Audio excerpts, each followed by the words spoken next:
আসসালামু আলাইকুম হুজুর, গতকাল রাতে এই প্যান্ডেলেই হালকায় জিকিরের নামে ঢোল তবলা ডুগডুগি নিয়ে নাচ গান এবং আল্লাহ নবীর নাম নিয়ে ভণ্ডামি করা হয়েছে। যারা এগুলো করেছে এবং যাদের নেতৃত্বে এগুলো করা হয় তাদের সম্পর্কে আপনার বক্তব্য জানতে চাই।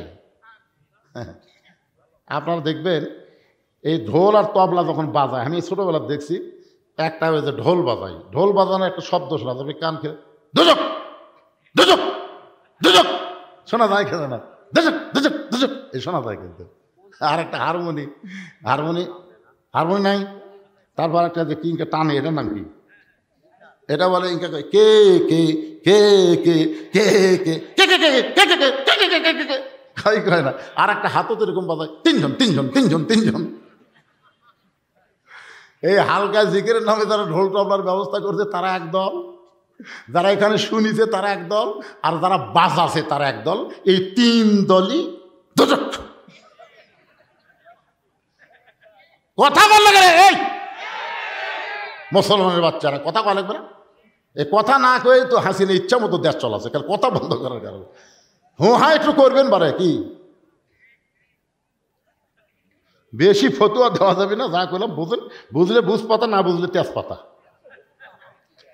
আমার একটা প্রশ্ন হচ্ছে, আমি একটা বিবাহ করেছিলাম, সেই মেয়ে আর আমি কোরআন হাত রেখে বলেছিলাম কেউ কাউকে কোনোদিন ছেড়ে যাব না, কিন্তু কিছুদিন পর সে অন্য ছেলেকে বিয়ে করে, কিন্তু আমি এখনো বিবাহ করিনি।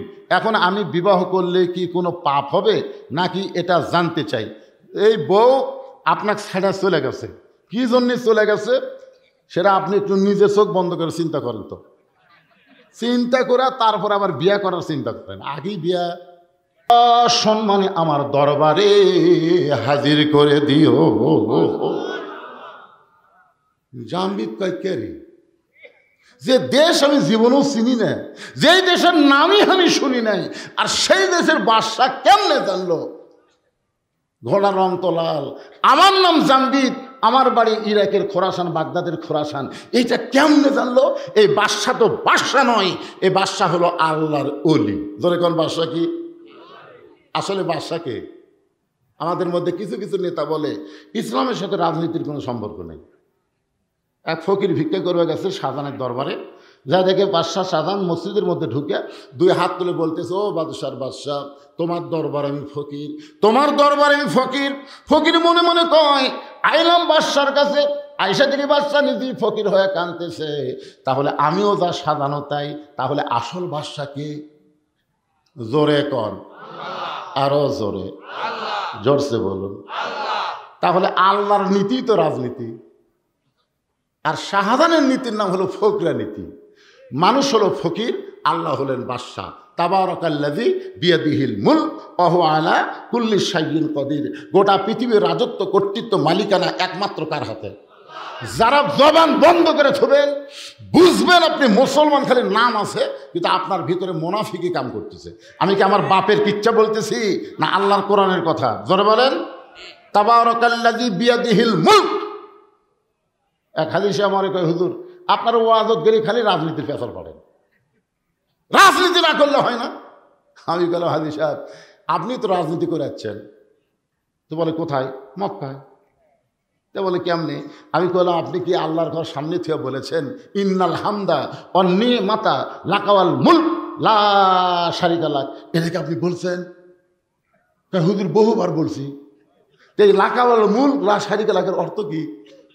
আমরা তো শুনে শুনে খালি কচি হুজুর, আমরা তো অর্থ জানি না। পাগলা, এর অর্থ হলো রাজনীতির ভিতরে, রাজত্বের ভিতরে একমাত্র আল্লাহ ছাড়া অন্য কাউকে আমি স্বীকার করি না। তাহলে রাজনীতির রাজত্ব একমাত্র কার? আরো জোরে বলেন। আপনি কাবা ঘরের সামনে দিয়ে এই তালবিয়া পড়ে এসে বাংলাদেশের মানুষের দল করতেছেন, আপনার হাজি নাম হবি কিন্তু হজ কবুল হবি না। জোরে কথা কন না কেন ভাইজান? তাহলে বাদশাহ শাহজাহান কি বাদশাহ আছে? বাদশাহ শাহজাহান বাদশাহ আছে? বাদশাহ নেই, কি হচ্ছে? আল্লাহ গানিয়ুন ওয়া আনতুমুল ফুকারা। আমরা হলাম ফকির, ধনীর নাম কি? আরো জোরে, জোরসে বলুন। জামবিদ রহমতুল্লাহ চমকে গেলেন, যে দেশ আমি চিনি না, যে দেশের বাদশাকে আমি জীবনেও জানি না, সেই দেশের বাদশা কেমনে জানলো আমার নাম জামবিদ, আমার বাড়ি খোরাসান বাগদাদে, আমি লাল ঘোড়ার পিঠে চড়ে আসতেছি, এই বাদশা অবশ্যই আল্লাহর ওলি। ওই 6 জন সৈন্য শুভেচ্ছা স্বাগতম, আল্লাহর ওলির আগমন, শুভেচ্ছা স্বাগতম বলে রোমের রাজদরবার পর্যন্ত পৌঁছায় দিলেন। জামবিদ বললেন, ভাইজান এই যে রাজদরবারের দরজা পর্যন্ত নিয়ে আসলেন, এখন আমি কি করব? বলে, এখান থেকে আপনাকে একলাই যাওয়া লাগবে, এখান থেকে আপনাকে একলা যাওয়া লাগবে।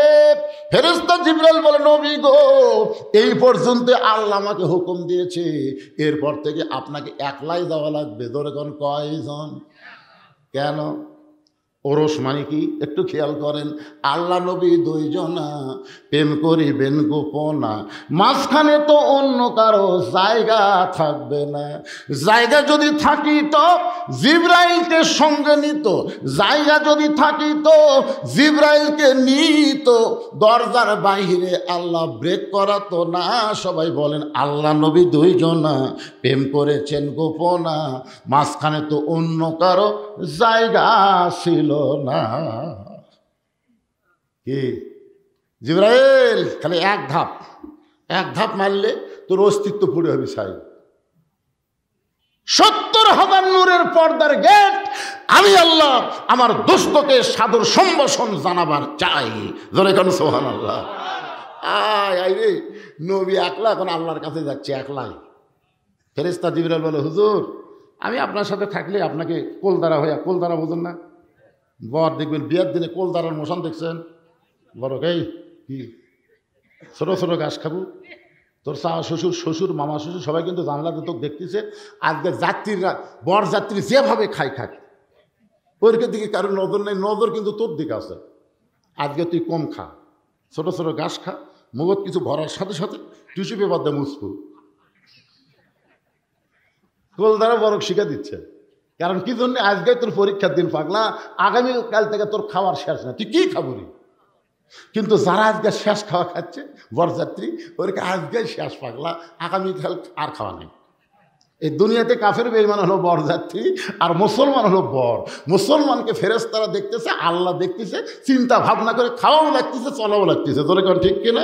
আর বরযাত্রীর কোনো চিন্তা আছে? কারণ ওরা জানে মরার সাথে সাথে জাহান্নাম, পিটন খাওয়া ছাড়া বুদ্ধি নেই। আর আমরা জানি মরার পরে জাহান্নাম না, আমাদের জন্য জান্নাতের দরজা আল্লাহ খুলে দিয়েছেন। সালামুন আলাইকুম তিবতুম ফাদখুলুহা খালিদিন। এখান থেকে আপনি একলা যান।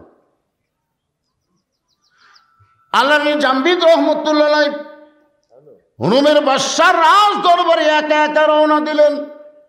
কিছু দূর যাওয়ার পরে রোমের বাদশা দাঁড়িয়ে জামবিদ রহমতুল্লাহকে সাদর সম্ভাষণ জানায়, বলতেছে, ওগো আল্লাহর ওলি, আপনার ঘোড়া, লাল ঘোড়ার পিঠে চড়ে আপনি খোরাসান থেকে আপনি জামবিদ রহমতুল্লাহ আমার রোমের দিকে আপনি আসতেছিলেন। জামবিদ কয়, না আপনার ধারণা ঠিক না, আমি মক্কা মদিনা যাওয়ার চাইছিলাম, মক্কা মদিনা। কিন্তু এই ঘোড়ার কারণে, শুধুমাত্র ঘোড়ার কারণে, আল্লাহর ইচ্ছায় আমাকে রোমের দেশে আসতে হলো। তবে আমি জানতে চাই, আপনি কেমনে জানলেন আমার নাম জামবিদ, আমার বাড়ি খোরাসান, আমি লাল ঘোড়ার পিঠে চড়ে আসতেছি, এইটা আপনি কেমনে জানলেন? রোমের বাদশা বলে, আমি জানি না, জানি আমার পাগলি মেয়ে। সুবহানাল্লাহ, জোরে কন। জামবিদ বলে, কি বলেন? বলে, আমি জানি না তো, জানে আমার পাগলি মেয়ে। আল্লাহ তাআলা আমাকে একটাই মাত্র মেয়ে দিয়েছে, সেই মেয়েটা আজকে প্রায় 13-14 বছর হলে পাগলি অবস্থায় আছে। দুনিয়ার কোনো আলো পছন্দ করে না, দুনিয়ার কোনো খাওয়া পছন্দ করে না, দুনিয়ার কোনো মানুষ পছন্দ করে না, একা একা একটা বন্দি ঘরে থাকে। আমি দুনিয়ার বহু ডাক্তার কবিরাজ দেখাইছি, একটা ডাক্তার কবিরাজ আমার মেয়ের রোগ ধরতে পারে না। ওই একটা মেয়ে ছাড়া আমার দুনিয়াতে কেউ নেই। আমি মাঝে মধ্যে আমার মেয়েকে দেখতে যাই। আমি গতকাল গেছিলাম দেখতে, যাই দিকে ঘরের দরজাটা বন্ধ, একটা জানালার পাল্লা খোলা। ওই জানালার পাল্লা দিয়ে আমি ভিতর দিকে তাকাবার চাই, কিন্তু অন্ধকারে আমার মেয়েটাকে আমি দেখতে পাই না। আমি যখন বারবার তাকে আসি, এমন সময় মেয়েটা বলতেছে, বাবা আপনি দুনিয়ার বহু ডাক্তার দেখাইলেন বাবা, কিন্তু কোনো ডাক্তার তো আমার রোগ ধরতে পারে নাই।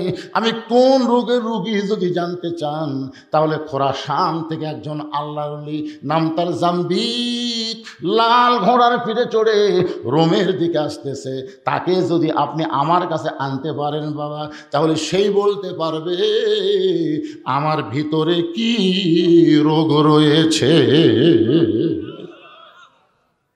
আমি আমার মেয়েটার কথা প্রথমে বিশ্বাস করলাম না, কারণ মেয়েটা আমার পাগলি হয়ে গেছে, রোগী অবস্থায় আছে, মেয়েটার কথা বিশ্বাস করলাম না।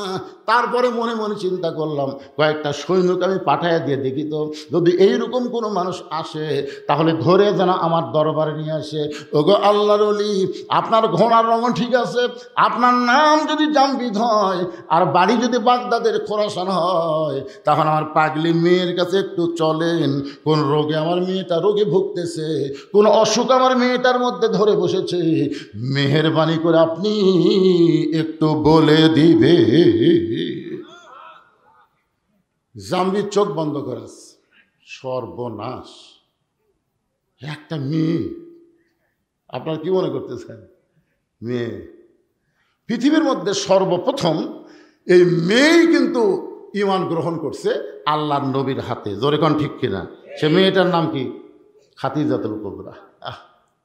দেখছেন, পৃথিবীতে সর্বপ্রথম একজন নারীকে জান্নাতি নারীদের নেত্রী বানানো হবে। জোরে কোন ঠিক কিনা? এমন করে গল্প শুনছেন যে একটা মরদ মানুষকে জান্নাতের রাজা বানানো হবে, শুনছেন? কথা কন না কেন? কি আবার বাংলাদেশে একাধারে খালি নারী, এরশাদ চাচার পর থেকে আর কোনো মরদ নাই। কোন দিকে যাবেন? রাস্তা দিয়ে গেলে বাড়িতে মরদ মানুষ আছে কিনা বোঝা যায় না, খালি মেয়ে মানুষের কণ্ঠ শোনা যায়। কে রে, মেয়ে মানুষের এত পাওয়ার কে দিল রে? সুবহানাল্লাহ বলেন। জামবিদ চমকে গেল। এতক্ষণ মনে করছিলাম যে রোমের বাদশা, আল্লাহর ওলি, এখন এসে শুনতেছি ওর মেয়ে। তাও এত বছর হলে পাগলি অবস্থায় আছে। জামবিদ রহমান ধীরে ধীরে ওই পাগলি মেয়েটার দরজায় গিয়ে বললেন, মা দরজা খোলো, কোন রোগে তুমি রোগী হয়েছো, আমি তোমাকে একটু পরখ করে দেখতে চাই। মেয়েটা বলে, আল্লাহর ওলি, মক্কা মদিনায় যাওয়ার চাইছিল, কিন্তু মক্কা মদিনা বাদ দিয়া এই পাগলির কাছে কেন আসলা? জামবিদ চুপ করছে। আমি মক্কা মদিনায় যাওয়ার চাইছিলাম, মক্কা মদিনায় না গিয়ে এই পাগলির কাছে কেন আসলাম? মেয়েটা বলে, জামবিদ রে, মক্কা মদিনায় তুমি কেন যাবে? জামবিদ বলে, মা তুমি কি জানো না, মক্কায় আল্লাহর ঘর, ওই মদিনায় রাসূলের রওজা, প্রত্যেকটা মুমিন মুসলমান মক্কা মদিনায় যাবার চাই। মেয়েটা বলে, আমি মক্কা মদিনায় যাব না, মক্কা মদিনা কি আমার কাছে আসবে না? জামবিদ বলে, মা উল্টা কথা বলো না, মা উল্টা কথা বলো না, মক্কা মদিনা কোনোদিন মানুষের কাছে আসে না, বরং মানুষগুলোকেই মক্কা মদিনায় যেতে হয়। মেয়েটা বলে, জামবিদ রে, এটাই যদি তোমার ধারণা হয় তাহলে শুনে নাও, তুমি এখনো কামেল হতে পারো নাই। এটাই যদি তোমার ধারণা হয়। কি সারাদিন ধরে মারছে, সারাদিন মারার পরে গোটা দেহ যখন রক্তাক্ত হয়ে গেছে, তারপরে সারা রাত বুকে পাথর চাপা দিয়ে গেছে, সারা রাত। আবু জেহেল বলতেছে, যে পাথর বেলালের বুকে চাপা দিছি, এ পাথর তো আমাকে সুস্থ মানুষের বুকে দেওয়া মাত্রই মরবে, আর এক সারাদিন মারার পরে তো আহত হয়ে গেছে, এত ওজনের পাথর চাপা দিলে মরে যাবে।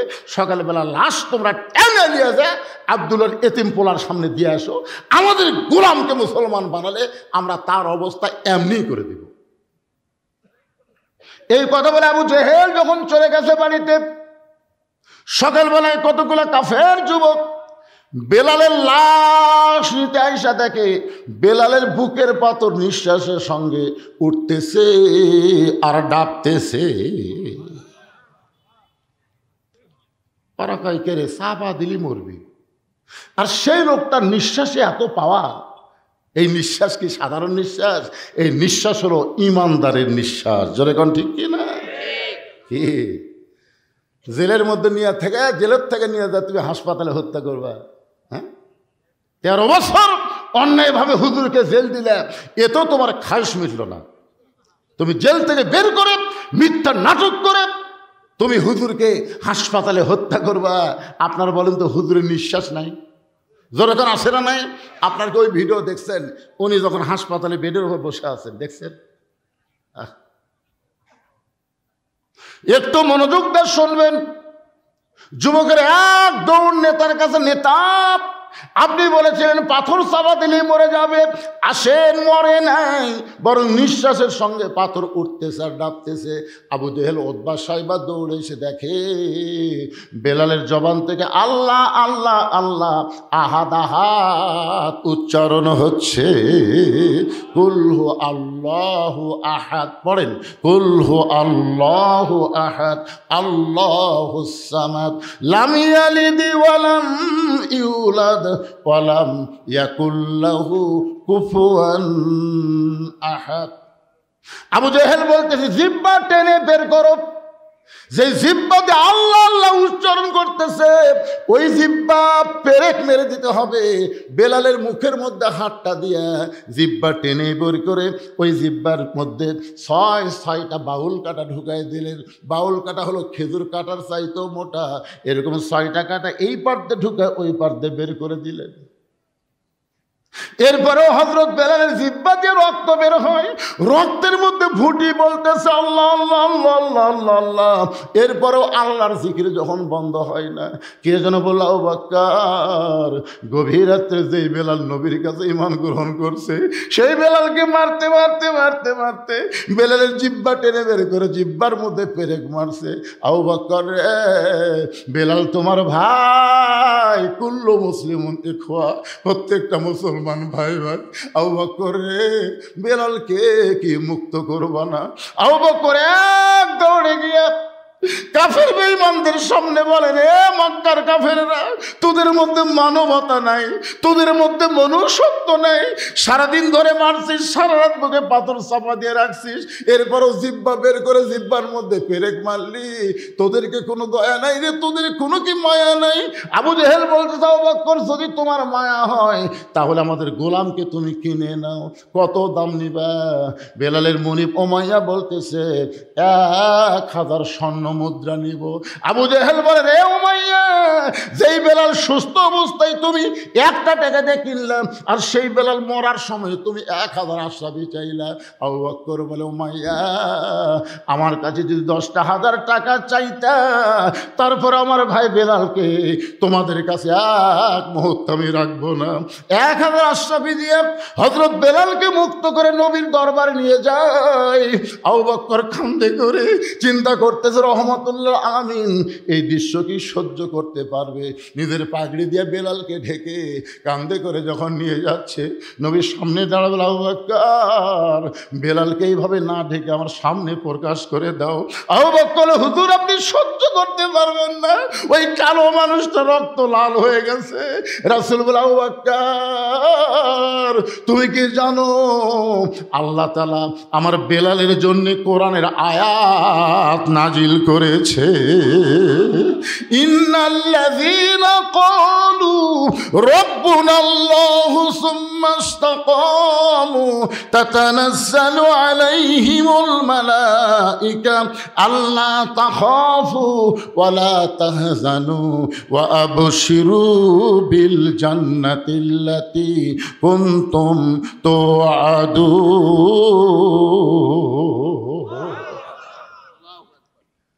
হযরত আবু বকর আস্তে করে বেলালকে নিজের কাঁধ থেকে নামালেন। নামার পরে পাগড়ি যেই মাত্র টান দিছে, নবী তাকায় দেখে বেলালের জিহ্বার মধ্যে পেরেক মারার কারণে জিহ্বাটা মোটা হয়ে মুখ থেকে অনেকখানি বার হয়ে আস। আল্লাহ রাসূল হামাগুড়ি দিয়ে বসলেন। রাহমাতুল আলামিন নবী হামাগুড়িতে বসে বেলালের কপালে একটা চুমা দিয়া বেলালের জিব্বার মধ্যে যে পেরেকগুলো বের করে নিজের জিব্বাটা নবী বেলালের জিব্বার সঙ্গে লাগায় দিলে সঙ্গে সঙ্গে জিব্বাটা পূর্বের মতন হয়ে বেলালের মুখের মধ্যে যখন ঢুকে যায়, নবী বলেন, বেলাল রে, তুমি কি জানো তোমার ইমানের কারণে আল্লাহ তাআলা তোমাকে 8টা জান্নাতের মালিক বানায়া দিছে। বেলাল বলে, রাসূলুল্লাহ, আপনি কি আমার কাছে কিছু শুনতে চান? আবু বকর, বেলাল তুমি কি বলবা?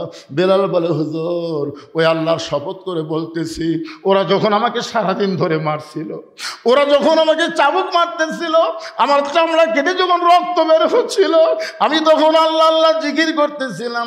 আমি যখন আল্লাহ আল্লাহ জিকির করি, একসময় আমার চক্ষু বন্ধ হয়ে গেলে আমি দেখতে পাই আল্লাহর জান্নাতের দরজা খুলে দেওয়া হয়েছে। ওগো আল্লাহর নবী, এই দুনিয়া থেকে বেহেশতের দরজার দিকে আমি তাকিয়ে থাকি, ওরা আমাকে সারা রাত বুকে পাথর চাপা দিয়ে রাখছে, আমি তখনও বেহেশতের দরজাতে বেহেশত দেখি। ওরা যখন জিব্বা টেনে বের মধ্যে জিব্বার মধ্যে ফেরেক মারছে, আমিও তখন জান্নাত দেখতে পাই। নবী বলেন, বেলাল রে, তুমি আছো দুনিয়ায়, আর দুনিয়া থেকে আল্লাহ তোমাকে জান্নাত দেখায়। লিল্লাহি তাকবীর। তাহলে ইমানের কারণে দুনিয়া থেকে যদি জান্নাত দেখা যায়, তাহলে আপনি যেখানেই থাকেন না কেন, মক্কা মদিনাকে আল্লাহ আপনার কাছে পাঠাবার পারে না? জোরে কারণ পারে কি পারে না? সমস্ত ক্ষমতার মালিককে। জামবিদ বলে, মা, মক্কা মদিনা কোনোদিন মানুষের কাছে আসে না, বরং মানুষগুলো কি মক্কা মদিনায় যাইতে হয়। মেয়েটা বলে, জামবিদ রে, এটাই যদি তোমার ইমান হয়, তুমি ঘোড়াকে যেরকম দেখছো, যে ঘোড়া তোমার যাই নিয়ে যাবে মক্কা মদিনায়, কিন্তু ঘোড়া দৌড়ায় পূর্বের দিকে, ঘোড়া কেন টানলে ঘোড়া মাটির শুয়ে পড়লো? জামবিদ খালি চুমকে চুম করতেছি, এইগুলা খবর কি রে? এই জায়গা কখন চালান হলো? জামবিদ ইয়ানজুরু বিনূরিল্লাহ, একটাবার নূরের চোখে তাকায় দেখো, আমার অন্ধকার ঘরে কোনো আলো নাই, আমার ঘরে দেখতে গেলে দুনিয়ার আলো চলবে না। ইয়ানজুরু বিনূরিল্লাহ, তুমি নূরের চোখে নজর করো। জামবিদ চোখ বন্ধ করে তাকায় দেখে, মেয়েটার ডান পাশে কাবা আর বাম পাশে স্বয়ং আল্লাহর নবী বসে আছে। লিল্লাহি তাকবীর। জামবিদ দরজাত বসে বলে, মা, মা, তুমি এমন কি আমল করো যে আমল করনে ডান পাশে মক্কা, বাম পাশে মদিনা? তুমি এমন কি আমল করো মা, যে আমলের কারণে তোমাকে মক্কাও যাওয়া লাগলো না, মদিনাও যাওয়া লাগলো না, মক্কা মদিনা তোমার কাছে চলে আসলো? এই আমলটার নাম কি? আজকে যুবক যারা এই সব আড্ডা ফজর বাদ দেওয়ার চিন্তা করতেছো, আজকে তোমাদেরকে সে আমলের খবর দেব। শুনবেন না আপনারা? শুনবেন না? তাহলে আয়াতটা আর একবার তেলাওয়াত করি। ইয়া আইয়ুহাল্লাযীনা আমানুত্তাকুল্লাহা হাক্কা তুকাতিহি ওয়া লা তামুতুন্না ইল্লা ওয়া আনতুম মুসলিমুন। না, দুর্বল হয়ে গেছে ওয়াজ শুনে কি দুর্বল হলেন? আরে পাগলা, কোন আমলের কারণে নমরুদের আগুনের চুলা শান্তির বাগান হলো আমাদের জাতির পিতার জন্যে? জানা লাগবে না? কোন আমলের কারণে মুসা নবীর জন্য আল্লাহ সাগরকে রাস্তা বানায় দিল? এগুলো তো আমাকে জানা লাগবে ভাইজান। কারণ ভারত যে হারে মাঝে মধ্যে হুমকি মারতেছে, ওরকে হাতত নাকি এমন অস্ত্র আছে যে বাংলাদেশকে দখল করতে ওরকে 15 দিনও টাইম লাগবে না। আর একটা নেতা কাছে 15 মিনিটই বাংলাদেশে আস। হায় হায় রে, ওরা কিসের ভরসায় এত বড় হুমকি মারতেছে? ওদের কাছে অ্যাটম আছে, হাইড্রোজেন আছে, পারমাণবিক অস্ত্র আছে, ওরা মনে করতেছে অস্ত্র আছে। আর আমরা বলি, পাগলা, অস্ত্রকে আমরা টিয়ারি করি না, আমাদের আল্লাহ আছে। জোরে কোন কথা বলেন না কেন? ইমাম মেহেদী আলাইহিস সালাম আসবেন কোন আমল নিয়ে পৃথিবীতে? ঈসা আলাইহিস সালাম আসবেন কোন আমলের নিয়ে পৃথিবীতে? যারা আসার সাথে সাথে পৃথিবীর সমস্ত ইহুদি খ্রিস্টান কাফেররা পরাজিত হয়ে যাবে। জোরে কথা ঠিক না? এখন আমাদের মুসলমানকে সে আমল করার দরকার আছে না নাই? আমি সে আমলটা কোরআন থেকে আপনাদের সামনে দিব, আর ওরস শব্দের অর্থ একেবারে খোলা খুলে আপনাদের বলে দিব। কারা কারা শুনবেন 2 হাত তুলে একটু আল্লাহকে দেখান তো দেখি। লিল্লাহে তাকবীর। আলহামদুলিল্লাহ। মাত্র 10টা মিনিট, তারপর আবার আলোচনা যাব। আজকে ঘড়ি দেখা লাগবে না, সময়ের খেয়াল নেই, চলতে থাকবে। তাহলে 10টা মিনিট এই যে ইসালে সওয়াব, এই যে বিশাল একটা মাহফিল করার খরচ, ব্যাগ যাবে, রুমাল যাবে, আল্লাহর হস্তে 10, 20, 50, 100 যে যা পারবেন দান করবেন। আপনাদের ওটার দরকার নেই, আপনাদের কাছে এই ছেলেরা যাবে, আপনারা প্রাণ খুলে দান করবেন। আর এখানে আমি 100 জন আল্লাহর বান্দা চাই, 100 জন। কয়শো জন? 100 জন আল্লাহর বান্দা চাই, যারা বাপ মাকে অত্যন্ত ভালোবাসেন। আজকে এখানে আল্লাহর ওলি যিনি শুয়ে আছেন তার নাম এখানে দেওয়া হয় নাই, কিন্তু এখানে একটা নাম দিয়েছে, সেটা হলো মুঘলটুলি শাহ দেওয়ান রহমতুল্লাহ আলাইহির মাজার। এখানে যে শাহ দেওয়ান রহমতুল্লাহ আলাইহির মাজার আছে, এ ব্যাপারে কারো সন্দেহ আছে? আপনাদের কারো সন্দেহ আছে? নাম জানি না, কিন্তু এখানে যে একজন আল্লাহর ওলি আছে এ ব্যাপারে তো সন্দেহ নাই। তো প্রত্যেক বছর এরকম একটা করে মাহফিল এখানে হোক, এটাকে আপনারা চান? যদি চান, একটা কোরআন শরীফ বাবদ 500 টাকা আপনাকে দান করা লাগবে। যেহেতু আমার বাপ মা কবরে গেছে, আমি এই মাহফিল একটা কোরআন শরীফ বাবদ 500 টাকা দান করলাম। সবচাইতে দামি দান হলো আল্লাহর কোরআন। আমি কিন্তু কোরআন শরীফ চাচ্ছি না, আপনি 500 টাকা দান করলে একটা কোরআন দানের সওয়াব আপনার বাপ মা কবরে পাবে, আপনি নিজেও আল্লাহ তাআলা খুশি হয়ে আপনাকে দিবে। এরকম কোন আল্লাহর বান্দাকে আছেন আজকের মাহফিলে, হুজুর কত টাকা নিয়ে আসেন বাবা, এটা নগদ দেওয়া হবে, আসেন আল্লাহর বান্দা আসেন। এতজন মানুষের মধ্যে আমি কিন্তু 100 আল্লাহর বান্দা আছে, মাত্র 100 জন। এই হাজার হাজার মানুষের মধ্যে আরে গামছা চাদরা খুঁটি গেল রে পাটি, আরে নাই? হ্যাঁ, আসো, আসেন আসেন আসেন। বাপ মার প্রতি দয়া হচ্ছে না, মায়া হচ্ছে না? যে বাপ মা আপনার কবরে গেছে, সে বাপ মার কবরকে জান্নাত বানার জন্যে কোরআনের মাহফিল একটা কোরআন বাবদ 500 টাকা দান করবেন। মাশাআল্লাহ, দেন, আমার হাতত দেন, দোয়া করা লাগবে তো। আমি চাইলাম একটা কোরআন, কিন্তু শাহাদত 2টা কোরআন শরীফ বাবদ 1000 টাকা দান করলো। আল্লাহ বাপ মার কবরকে জান্নাতের টুকরা বানান। কেরে শাহাদত ভাই, বাপ মা মরছে নাকি? না, বেঁচে আছে, বেঁচে আছে। আমি তো মরার দোয়া করতেছি না, আমি দোয়া করে আল্লাহ বাপ মার হায়াত দারাজ করে দেখ। ধরে করেন আমি এই 2টা কোরআন বাবদ 1000 টাকা দান করার কারণে শাহাদতকে আল্লাহ দানবীর খাতায় কবুল করেন। ধরে বলে আমিন। আল্লাহ তোমার একজন বান্দা কোরআন শরীফ বাবদ 500 টাকা দান করছে, আল্লাহ দানকে কবুল করেন। আর একজন আল্লাহর বান্দা আল্লাহর কোরআন শরীফ বাবদ কোরআনের মাহফিলে 500 টাকা দান করলো, আল্লাহ দানকে কবুল করেন, আল্লাহ নেক নিয়ত নেক আশা পুরা করেন। জোরে বলে আমিন। সবাই বলে আল্লাহুম্মা আমিন। এগুলা সব কি লিখে দিয়ে গেলেন বাজান? আমি মনে করছি দানের স্লিপ রে, ও বাবা রে, মাশাআল্লাহ। আর একজন আল্লাহর বান্দা কোরআন শরীফ বাবদ 500 টাকা দান করছে, আল্লাহ দানকে কবুল করেন, আল্লাহ নেক নিয়ত নেক আশা পড়া। জোরে বল আল্লাহুম্মা আমিন। আচ্ছা, আপনাদের কাছে 500 টাকা নাই, সব মেলা ফুরেছেন নাকি? এই জন্য আপনারা আগে নিয়ত করবেন, এই মেলা টেলা লাগবে, সব টাকা তো শেষ। আমার এলাকায় একটা ইসালে সওয়াব হলো 5 পীর মাজারত। ও একটা ফকুন্নি পর্যন্ত 5000 টাকা খরচ করছে। ফকুন্নি বিক্রি করে খায়, উনি 5000 টাকা এতই খাসে ভাই।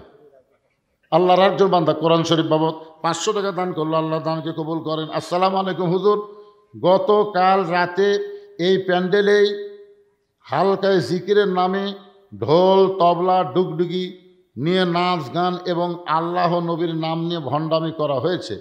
যারা এগুলো করেছে এবং যাদের নেতৃত্বে এগুলো করা হয় তাদের সম্পর্কে আপনার বক্তব্য জানতে চাই। আপনারা দেখবেন এই ঢোল আর তবলা যখন বাজায়, আমি ছোটোবেলা দেখছি একটা ওই যে ঢোল বাজায়, ঢোল বাজানোর একটা শব্দ শোনা যাবে কান খেয়ে, দুজক দুজক দুজক শোনা যায়, খেলে না, দুজক দুজক দুজক এই শোনা যায়। কিন্তু আর একটা হারমোনি হারমোনি হারমোনি নাই, তারপর একটা যে কিংকে টানে, এটার নাম কি? এটা বলে ইনকা কে কে কে কে কে কে কে কে কে কে কে কে কে খাই কয় না। আর একটা হাতও তো এরকম বাজায়, তিনজন তিনজন তিনজন তিনজন। এই হালকা জিকিরের নামে যারা ঢোল তবলার ব্যবস্থা করছে তারা একদল, যারা এখানে শুনিছে তারা একদল, আর যারা বাজাছে তারা একদল। এই 3 দলই দুজক। কথা বললে গেলে এই মুসলমানের বাচ্চারা কথা কয়া লাগবে না? এই কথা না কয়ে তো হাসিনা ইচ্ছা মতো দেশ চলাছে, কারণ কথা বন্ধ করার কারণে। হ্যাঁ একটু করবেন বারে কি, বেশি ফতুয়া দেওয়া যাবে না, যা করলাম বুঝেন, বুঝলে বুঝ পাতা, না বুঝলে তেজপাতা। আমার একটা প্রশ্ন হচ্ছে, আমি একটা বিবাহ করেছিলাম, সেই মেয়ে আর আমি কোরআন হাত রেখে বলেছিলাম কেউ কাউকে কোনোদিন ছেড়ে যাব না, কিন্তু কিছুদিন পর সে অন্য ছেলেকে বিয়ে করে, কিন্তু আমি এখনো বিবাহ করিনি। এখন আমি বিবাহ করলে কি কোনো পাপ হবে নাকি, এটা জানতে চাই। এই বউ আপনাকে ছেড়ে চলে গেছে, কি জন্যে চলে গেছে সেটা আপনি একটু নিজে চোখ বন্ধ করে চিন্তা করেন তো। চিন্তা করে তারপর আবার বিয়ে করার চিন্তা করেন, আগেই বিয়া, হ্যাঁ আগে চিন্তা করেন তো। ব্যাগ ছাড়া দেওয়ার কথা আমি বলিনি, ব্যাগ ছাড়া দেওয়ার কথা আমি কোন কালে বলছি? আপনাদের কাছে ব্যাগ যাবে, এই ব্যাগ যাবে, 10 টাকা 20 টাকা 50 টাকা 100 টাকা যে যা পারেন দিবেন, দিবেন না? কারা কারা 1 টাকাও দিবেন না তারা হাত তোলেন তো দেখি। মুরব্বী তুলবার চাই পরে মানে দিবি, কিন্তু বুঝবার পারেনি। হ্যাঁ তাহলে আপনারা সবাই দিবেন। এই ব্যাগ না ভিতরে ঢোকো, ব্যাগ না ঢোকো, বাবা ঢোকো ঢোকো, এই ঢুকেছে, দেন সবাই দেন। আমার মায়েদের কাছে যাবেন, আমার মায়েদের জন্য আজকের আলোচনা। ও মা, বড় পীর আব্দুল কাদের জিলানী রহমতুল্লাহ আলাইহি যখন জান্নাতুল বাকি জিয়ারত করতেছেন, মক্কা মদিনায় 2টা গোরস্থান সকলের কাছে পরিচিত। মক্কায় হলো জান্নাতুল মাওয়া আর মদিনায় হলো জান্নাতুল বাকি। নাম শুনছেন আপনারা? এখানে টেজের উপর হাজি সাহেব নাই কেউ, আপনি তো হাজি। তাহলে মক্কায় যে কবর তার নাম কি? জান্নাতুল মাওয়া। সেই জান্নাতুল মাওয়ার মধ্যে ঘুমায় আছে আমাদের মা খাদিজাতুল কুবরা, ধরে কোন সুবহানাল্লাহ। আর মদিনায় যে গোরস্থান, সেই গোরস্থানের নাম হলো জান্নাতুল বাকি। ওই জান্নাতুল বাকির কোন এক জায়গায় ঘুমায় আছে নবীর কলিজা টুকরা মা ফাতেমা। সুবহানাল্লাহ বলেন না কেন? আব্দুল কাদের জিলানী রহমতুল্লাহ আলাইহি ওই জান্নাতুল বাকি যখন জিয়ারত করতেছেন, জান্নাতুল বাকি জিয়ারত করা হলো ভাগ্যের ব্যাপার, কারণ জান্নাতুল বাকির মধ্যে কম পক্ষে 10,000 সাহাবী ঘুমায় আছে। সুবহানাল্লাহ না কেন? কত হাজার? আমাদের গোটা বাংলাদেশ মিলেও একটা সাহাবী নেই। আমাদের গোটা বাংলাদেশে কোনো সাহাবী আছে? কোনো সাহাবী নেই। 2 জন আসছিল ওই নদী পথে চিটাগাংতে, তারা ফিরে চলে গেছে। 2 জন সাহাবী আসছিল, একটা জাবের ইবনে হুযাফা আর একটা নবীর মামা সাদ ইবনে আবি ওয়াক্কাস। এই 2 জন কিন্তু এসে ওনারা এখন চীনে যায়, ওনাদের কবর চীনে হয়েছে, কিন্তু আমাদের বাংলাদেশে হয়নি। বাইজিদ বোস্তামির মাজারও কিন্তু বাংলাদেশে নাই। আমি ওখানে গিয়ে দেখছি বাইজিদ বোস্তামি ওখানে কিছুদিন বসা ছিলেন। বাইজিদ বোস্তামির দরগা আছে, আর মাজার হলো ইরাকের বাগদাদে। সাল্লাল্লাহু বলেন। যেগুলো আছে অধিকাংশই কি, আমি দেখলাম সিলেটে একটা কবর, নাম হচ্ছে লেদা শাহ। জোরেকার নাম কি? লেদা শাহ। কিছু দূর যাওয়ার পরে একটা দেখলাম ঘোড়া শাহ, তারপরে শেষে দেখলাম শাহ শাহ। আমি তো ওনাকে আগেই বলছি ভাই। মাশাআল্লাহ, আমার ভাই দেখেন আপনার ওয়াজ এতই ভালো লাগতেছে, আমি কিন্তু ওনাকে আসতে বলছি ভাই সালাম কালাম দিয়ে যান, তবে না হুজুর আমি শুনবো। আলহামদুলিল্লাহ, এই আদায় যতক্ষণ হবে ততক্ষণ আমার ভাইজান আপনার একটু শুভেচ্ছা বিনিময় করবে, তারপর আবার আলোচনা চলবে ইনশাআল্লাহ। হ্যাঁ,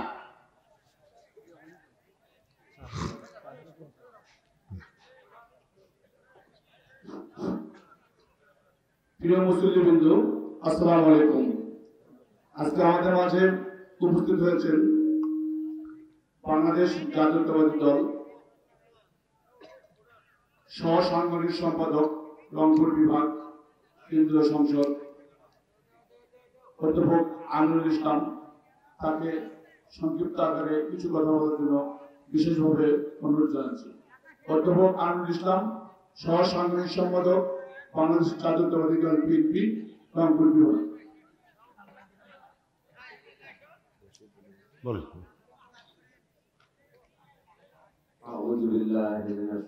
সরকার আমাদের দেশে আবার ফিরে আসার তৌফিক দেখ, আমিন। এবং তারেক জিয়া তারুণ্যের অহংকারকে আল্লাহ কবুল করুক, সকলে বলে আমিন। এখন আসেন, আপনাদের কাছে একটা ওয়াজ আমি রাখছিলাম, মনে নাই।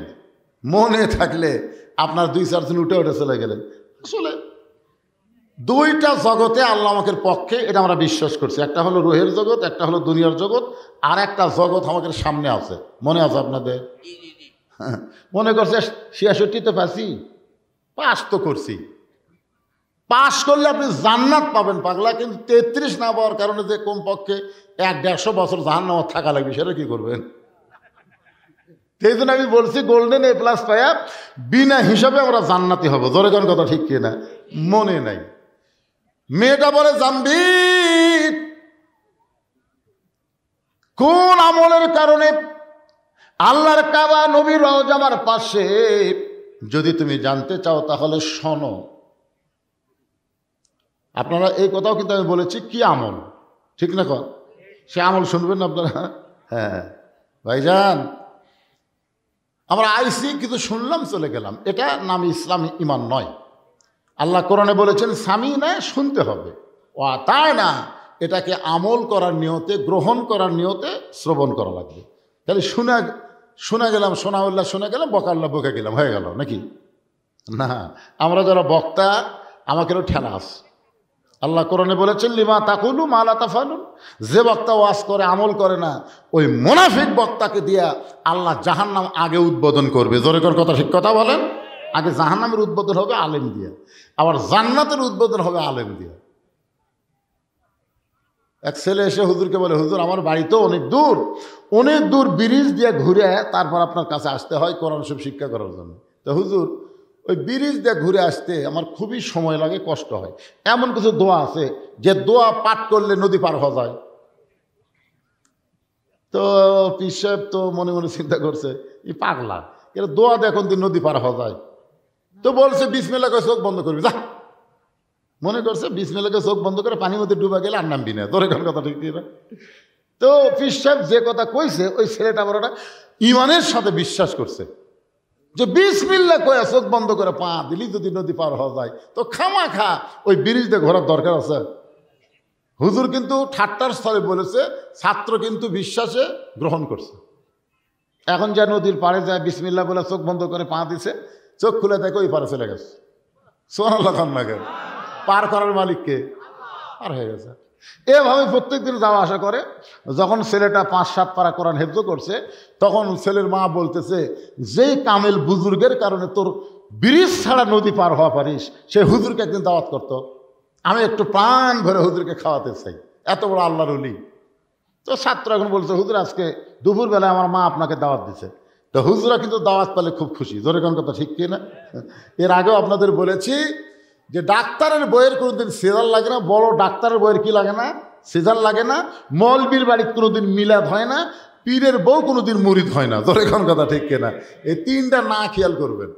বড় ডাক্তারের বউ সিজার করে না, কারণ সিজার করলে মায়েরও ক্ষতি, বাচ্চারও ক্ষতি। আর মৌলানাদের বাড়িতে কোনোদিন মিলাদ হয় না, মৌলানা খালি খাওয়ায় না। এখন ঠিক কিনা? আর 3 নম্বর হলো পীরের বউ কোনোদিন মুরিদ হয় না। আপনাকে এলাকার যত পীর আছে খোঁজলা দেখবেন, বউ মুরিদ হয়নি, কারণ বউ জানে আমার পীর সাহেব মাঝে মধ্যে মুরিদের বইয়ের দিকে চোখ মারে, এই লুচ্চার হাতে মুরিদ হয়ে কি হবি রে। জান তাছাড়া আবার বসে যাবেন, যাওয়া পারবে না, ক্লান্ত হয়ে গেছে। তো আলহামদুলিল্লাহ, যে কথা বলতেছি একটু খেয়াল করেন ভাই, জান বিরক্ত হচ্ছেন না? কোন আমল ওরস, আর একটা হলো 33। ধরে কোন ঠিক কিনা? 66 পাচ্ছি, খালি 33। এই 33টা পালি বিনা হিসাবে আমরা সবাই জান্নাতি। বলেন সুবহানাল্লাহ। তো এখন হুজুরকে বলতেছে, হুজুর আজকে দুপুরবেলা আমার মা আপনাকে দাওয়াত দিছে। পীর সাহেব তো সেই খুশি। ঠিক আছে বাবা, তোমাকে আজকে 8 ঘন্টা আগেই ছুটি দিয়ে আমি তোমার মায়ের বাড়িতে যাব খাবার। এখন ছাত্র হুজুরকে নিয়ে যাচ্ছে নদীর দিকে। হুজুরকে কেড়ে পাগলা, এদিকে নৌকা আছে? তো কয় না। ব্রিজ আছে? কয় না। তুই এদিকে এখন নিয়ে যাস কেড়ে পাগলা? যেখানে নৌকা আছে, যেখানে ব্রিজ আছে সেখানে চল। বলে না হুজুর, আমি তো নৌকা ব্রিজ ছাড়াই যাই। নৌকা ব্রিজ ছাড়াই তুই যাস? হ্যাঁ, ওই যে কয়েক বছর আগে কইছিলি না, তখন থেকে তুই কামি করতেছি। আসেন হুজুর, হাত ধরে লিয়ে দেয়, বিসমিল্লাহ কয়ে নদীর পা দিছে, চোখ বন্ধ করে ওই পার গেছে। চোখ খুলে দেখে পিসা উঠে দাঁড়ায় আছে। হুজুর আসেন, বিসমিল্লাহ কয়ে চোখ বন্ধ করে পা দেন। ফিশার বিসমিল্লাহ আউযুবিল্লাহ বিসমিল্লাহকে পা দিতে ঘপ করে হাঁটু মধ্যে ডুবে গেছে। তার মানে কি বুঝতেছেন? বকাউল্লাহ বকে গেছে, বকাউল্লাহ আমল করে নাই, আর সোনাউল্লাহ আমল করে জান্নাতি হয়ে যায়। দরেগণ কথা ঠিক কথা বলেন? হ্যাঁ। এই জন্য ভাইজান একটু মনোযোগ দিয়ে শুনতে হবে। কোন আমলের কারণে মক্কা মদিনা তার কাছে? আল্লাহর একজন বান্দা রবি ইবনে সুলাইমান এবার হজ করতে যাবে। হজ করতে যাওয়ার আগে ওরা 10 জন মিলে একটা কাফেলা করছে, 10 বন্ধু মিলে হজে যাবে। হজে যাওয়ার আগে মানুষ কিন্তু সবাইকে একটু দাওয়াত দেয়, একটু বলে ভাইজান আমার জন্য দোয়া করো, আমি সুন্দরভাবে হজ যেন পালন করতে পারি। এরকম দোয়াটাও চাই না? যেরকম চাই কি চায় না? অনেকে মানুষকে জানানোর জন্য দোয়া চায়, আমি তো হজ করে যাচ্ছি, এটা তো কাউকে জানান দরকার। দেখবেন কত লোক কিন্তু হজ করে আসে, কেউ জানি না যে হাজি বলতে ভাই আরাফার ময়দানে সেই কেউ শুনবার চাচা আই রে শয়তান পাথর মারতে তার ঠেলা ঠেলি ভাই, মানে ওই যে হজ করছে এটা মানুষকে জানাচ্ছে। আল্লাহ কয় রে আমল গোপন না করে প্রকাশ করলি তোর খালি নামের আগে হাজি হলো, কিন্তু হাজি কবুল হলো না। কথা কন ঠিক কিনা? রবি ইবনে সুলাইমান এক বন্ধুর বাড়িতে দোয়া চাইয়া গভীর রাত্রে বাড়ির দিকে আসতেছেন। আসার সময় দেখে রাস্তার পাশে কে যেন কি করতেছে। রবি ইবনে সুলাইমান ভালো করে দেখার জন্য একটু নিকটে গিয়ে তাকায় দেখেন একটা মহিলা মরা গাদার গা থেকে গোস্ত কাটতেছে, আর ওই গোস্তটা টোপলা বাঁধতেছে। গাধা খাওয়া হারাম, গাধা খাওয়া হারাম, আর মরা গাদার গোস্ত। রবি ইবনে সুলাইমান চিন্তা করে এইটা কেমন মেয়ে, রাতের বেলা মরা গাদার গোস্ত কাটতেছে, হয়তো কোনো হোটেলে সাপ্লাই দিবে। মনের মধ্যে সন্দেহ করে মেয়েটা যখন গোস্তের টোপলা নিয়ে রওনা দেয়, রবি ইবনে সুলাইমান নিজের বাড়ির দিকে না গিয়া ওই মেয়েটার পিছনে পিছনে রওনা দেয়। মেয়েটা একটা ভাঙ্গা বাড়ির মধ্যে ঢোকার সঙ্গে সঙ্গে 2টা মেয়ে মা মা বলে কাঁদতেছে। মা বলতেছে মা আর কান্দা লাগবে না, আল্লাহর নিয়ামত গোস্ত পাইছি, এই গোস্ত সিদ্ধ করে তোমরা খাও আর আল্লাহর শুকরিয়া আদায় করো। রবি ইবনে সুলাইমান চমকে গেল, একে তো গাধা খাওয়া হারাম, তারপরে মরা গাধার গোস্ত নিজের মেয়েদেরকে মা দিয়ে বলতে সিদ্ধ করে খাওয়া, আল্লাহর শুকরিয়া আদায় করো। মেয়েটা খুশি হয়ে যখন 2টা মেয়ে গোস্তের টুকলা নেয়, এমন সময় রবি ইবনে সুলাইমান বলে মা তুমি কেমন মা, তুমি তোমার ক্ষুধার্ত মেয়েদেরকে মরা গাধার গোস্তের টোপলা দিলে, ও মা তুমি কেমন মা? মা বলতেছে পথিক এই গভীর রাত্রে আমার বাড়ির ধার দিয়ে চলে যাচ্ছ, চলে যাও, আমার দিকে তোমার তাকান লাগবে না। আজকে 2টা আমার মেয়ে আজকে কয়েকদিন হলো না খেয়ে থাকার কারণে বারবার যখন আমার কাছে খাবার চায়, আমি মা কোথায় খাবার পাবো? আমার স্বামী কয়েক বছর আগে দুনিয়া থেকে বিদায় হয়ে গিয়েছে, আমি একজন বিধবা নারী, 2টা যুবতী মেয়েকে কি করব? রাতের অন্ধকারে আমি বের হয়ে গেছি কিছু খোঁজার জন্যে, ক্ষুধা নিবারণের জন্যে। এখন গাধা খাওয়া হারাম না হালাল এটা পরখ করার শক্তি বিবেক আমার নাই। মরা গাদা না জেতা গাদা এইটা চিন্তা করার শক্তি আমার অন্তরে নাই। আমি গোস্ত মেয়েদেরকে দিয়েছি, মেয়েরা সিদ্ধ করে খাবে, আল্লাহর শুকর আদায় করবে, কারণ এই মুহূর্তে এদের জীবন বাঁচান ফরজ মনে হয়ে গেছে। রবি ইবনে সুলাইমান বলেন মা তোমার মেয়েদেরকে মরা গাদার গোস্ত খাইতে দিও না। এবার আমি হজে যাবার চাইছিলাম মা, আমি আর হজে যাব না, আমার সমস্ত হজের টাকা পয়সা আমি তোমাদেরকে দান করে দিব। এক দৌড়তে বাড়িতে গেলেন। বাড়ি যাওয়ার পরে যা কিছু তার ছিল সব কিছু টোপলা করে মায়ের হাতে দিয়ে দিলেন। মা মেয়ে খুশি হয়ে আল্লাহকে বলতেছে আল্লাহ তোমার যেই বান্দা মক্কা মদিনায় যাবার চাইছিল কিন্তু আমাদের ক্ষুধার্ত দেখে সব দান করে দিল, আমরা মা আর মেয়ে মিলে দোয়া করি আল্লাহ মক্কা মদিনা এই বান্দার বাড়িতে হাজির করে দিও। রবি ইবনে সুলাইমান বলে মা উল্টা দোয়া করো না, কারণ মক্কা মদিনা কোনোদিন মানুষের বাড়িতে আসে না। মেয়ে 2টার মা বলতেছে আমরা দোয়া করার মালিক আর কবুল করার মালিককে, আমাকে মন চাইলে দোয়া করছে, আল্লাহ কবুল করতেও পারে নাও পারে। রবি ইবনে সুলাইমান চলে আসলেন বাড়িতে। নির্দিষ্ট সময় আর 9 বন্ধু বললেন চলো বন্ধু হজে যাই। বলে এবার তোমরা যাও, হয় আমি আবার যাব না, আমার একটু সমস্যা আছে। নয় বন্ধু বলে কে রে, কত মানুষকে আমরা বললাম এবার আমরা 10 জন মিলে হজে যাবো কাফেলা করে, আর তুমি সবার কাছে দোয়াও চাইলে, আজকে হঠাৎ বলতেছে যাবা না। যাবো না রে ভাই, তোরা যা। ওরা 9 বন্ধু হজ করে সর্বপ্রথম রবি ইবনে সুলাইমানের বাড়ির দরজায়, হজ শেষ করে নিজের বাড়িতে না গিয়ে রবি ইবনে সুলাইমানের বাড়ির দরজায় ওই 9 বন্ধুর মধ্যে একজনের মাথাতে একটা টোপলা, মাথার কি একটা টোপলা, দরজা ডাকতেছে রবি ইবনে সুলাইমান, এই রবি ইবনে সুলাইমান। দরজা খুলে দেখে 9 হাজি তার সামনে দাঁড়ায় আছে। জোরে করে সুবহানাল্লাহ। আল্লাহ রাসূল বলেন, তোমাদের এলাকায় কোনো ব্যক্তি হজ করে যখন আসবে সর্বপ্রথম যদি তার চোখের দিকে মহব্বত করে তাকাও, ওই কাবা মদিনার দিকে যে সওয়াব পাইছে, তুমি গরিব মানুষ হওয়ার কারণে ওর চোখ দেখলে আল্লাহ সেই সওয়াব তোমার অন্তরে দিয়ে দিবে। এই জন্য হজ করে আসার সাথে সাথে কমপক্ষে 40 দিন সেই ব্যক্তি বেগুনা মাসুম থাকে, তার সঙ্গে একটু মোসাফা করা, মুআনিকা করা, আবার খালি জমজমের পানি খাওয়ার জন্যে এটা করা হবে না। আমার অনেক সময় হজ করে এসে লুকে থাকি, এতই খুরমা খেজুর খাবি, পানি খাবি, কে হুজুর আমার একটা জায়নামাজ হবি না, আমার একটা তসবি আপনি দিবেন না হুজুর? কি তসবি জায়নামাজ না, হাজির চেহারার দিকে তাকায় থাকলে কাবা মদিনা দেখার সওয়াব আল্লাহ দান করবে। সুবহানাল্লাহ বলেন।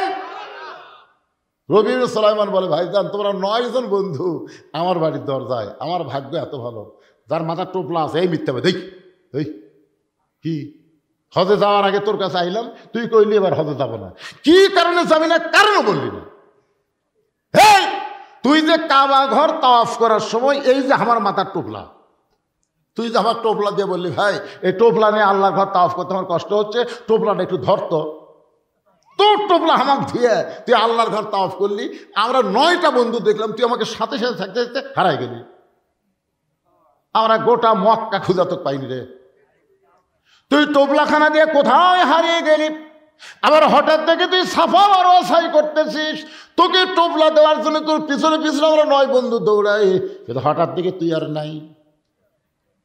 গোটা মক্কায় খুঁজে যখন পাওয়া গেল না, চলে আসলাম মদিনায়। মদিনায় এসে দেখি নবী রওজার পাশে দাঁড়িয়ে আল্লাহ নবীরে সালাম দিস। তোর সালামের সঙ্গে আমরা নবীরে সালাম দিলাম। তোর সালাম দেওয়ার সময় তুই এমনভাবে কাঁদতেছিলিস রে পাগল, আমরা তোর সঙ্গে কাঁদতেছিলাম। ওগো আল্লাহর নবী, আমাদের সালাম আপনি গ্রহণ করে। তোর টোপলা মাথায় নিয়ে তোর সঙ্গে নবীর সালাম দে, হঠাৎ দেখি তুই আর নাই। গোটা মদিনা তন্ন তন্ন করে খুঁজে তোরে পাইলাম না। একসঙ্গে হজে যাবার চাইলাম, আমাদের সঙ্গে তুই গেলি না। আবার আল্লাহর ঘর তাওয়াফ করলি, আমাদের সঙ্গে তাওয়াফ করলি না। এই টোপলাখানা দিয়া সাবা মারা চাই করলি, আমরা তোর সঙ্গে ছিলাম, কোথায় হারিয়ে গেলি। আবার মদিনায় নবী রওজা জিয়ারত করলাম, তুই আমার সঙ্গে ছিলি। আরে শয়তান, তোর টোপলা আমারে জানায় দিয়ে আবার আমাদেরকে ফাঁকি দিয়ে সবার আগে বাড়িতে এসে দরজা বন্ধ করে বসে আছিস। তোর টোপলা তুই এখন ফেরত নে। মাথার টোপলা যখন রবি ইবনে সুলাইমানকে ফেরত দেয়, রবি ইবনে সুলাইমান কান্দে বলে, ও বন্ধুরা, আমি হজে যাইনি ভাই, আমি আল্লাহর শপথ করে বলতেছি আমি এবার হজে যাইনি ভাই, আমি যাইনি ভাই। 9টা বন্ধু বলে, মুনাফিক, একসঙ্গে যাবার চাইছিলাম তুই গেলি না। আবার আমাদের ফাঁকি দিয়ে আগে বাড়িতে এসে দরজা বন্ধ করলি, তোর সঙ্গে আর আমাদের কোনো বন্ধুত্ব নাই। রবি ইবনে সুলাইমান টোপলাখানা বুকের মধ্যে নিয়ে কাঁদতে কাঁদতে বেহুশ হয়ে পড়ে যায়। আল্লাহ, জীবনে এমন কি খারাপি করলাম যে খারাপের কারণে 9টা হাজি আমার মুনাফিক বলে গালি দিয়ে গেল। কাঁদতে কাঁদতে যখন বেহুশ হয়ে যায়, ওই বেহুশ অবস্থায় দেখতে পায় আল্লাহর নবী রবি ইবনে সুলাইমানের ঘরের মধ্যে হাজির হয়ে গেছে। নবী ডাকতে বলে, রে রবি ইবনে সুলাইমান, তোমার 9টা বন্ধু মিথ্যা বলে নাই বাবা, তোমার 9টা বন্ধু মিথ্যা বলে নাই। ওই এতিম অনাথকে তোমার হজের সমুদয় সম্পদ দান করার কারণে আল্লাহ তোমার প্রতি এত খুশি হয়ে গেছে, একটা ফেরেশতাকে রবি ইবনে সুলাইমানের সুরতে আল্লাহ তোমার নামে হজ করায় আনিছে। এ রবি ইবনে সুলাইমান, ওই ফেরেশতাকে আল্লাহ তোমার সুরতে সাবা মারওয়া সাই করায় আনিছে। ওই ফেরেশতাকে তোমার সুরত দিয়া আমি নবী রওজা জিয়ারত করায় নিছে। রবি ইবনে সুলাইমান আমার নবী গো, আপনি যখন বলতেছেন আমার বিশ্বাস হয়, কিন্তু ওরা যে একটা টোপলা আমার সামনে ফাইলা দিল, এটা কিসের টোপলা গো, আমি একটু শুনতে চাই। সঙ্গে সঙ্গে আল্লাহ নবী কোরআন থেকে একটা আয়াত তেলাওয়াত করলেন, ওমা তুনফিকু মিন শাইইন ফি সাবিলিল্লাহি ওয়াফা ইলাইকুম ওয়া আনতুম লা তুজলামুন। এই কোরআনের আয়াত বলেই রবি ইবনে সুলাইমান চেতন পায়, দেখে টোপলা আছে কিন্তু নবী নাই। স্বপ্নের মধ্যে কিন্তু বলেছে এটা কিসের টোপলা, নবী কিন্তু আল্লাহর কোরআনের একটা আয়াত তেলাওয়াত করছে। এখন টোপলার মধ্যে কি আছে, এই কোরআনের আয়াতের অর্থ জানলেই বোঝা যাবে। জোরে এখন ঠিক কিনা? আপনারা কি জানেন? কথা কানা জানেন? শুনবেন না? 500 টাকা দেন তো, আমি 100 টাকা কোরআন শরীফ আপনাকে দিবার চাইলাম, কোরআন দান করার সব দিবার করলাম। 500 টাকা দিলে একটা কোরআন দানের সব, এত টাকা মেয়ারাত নষ্ট করলেন, দুনিয়ার পিছনে শেষ করে দিলেন। আর এই সালের সব ওরস মোবারক কোরআনের তাফসির মাহফিল প্রতি বছর হবে, হাজার হাজার টাকা খরচ করে আপনাদের জন্য ব্যয় করবে, আর আপনার 500 করে টাকা দিলেন না, থাকার পরও দিলেন না। আবার উঠবেন, তাই না? টাকা ছাড়লে লাভ দিয়ে উঠবেন। এই দেখেন, দেখছেন? মাশাআল্লাহ, ধরেন তো বাবা। তোমার নাম কি বাবা?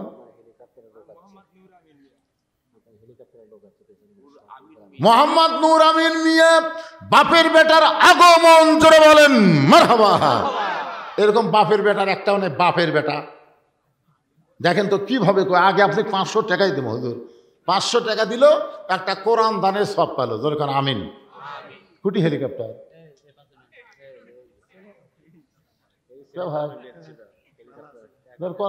কিছু দেওয়া লাগবে না, সেটাই তো, সেটাই। আপনি 10টা কোরআন শরীফ দেন, পারবে না কি কখন? কি হেলিকপ্টার চলিয়ে আইছে, মাশাআল্লাহ। 2টা কোরআন শরীফ, মাশাআল্লাহ।